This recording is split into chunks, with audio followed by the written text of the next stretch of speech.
ఒకటా రెండా పదుల వంద బాకీ ఎగవేయకుండా బదులే తీర్చేది ఉందా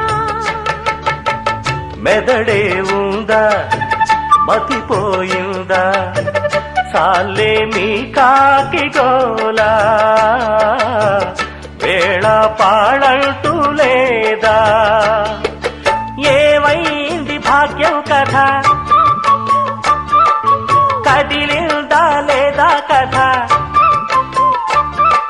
వ్రతమేదో చేస్తోందట అందాక ఆగాలట సౌఖ్యంగా బ్రతకాలి సౌఖ్యాలే పొందాలి చుక్కలు తెమ్మన్నా తెంచుకురానా చూస్తావా నామైనా చేస్తానే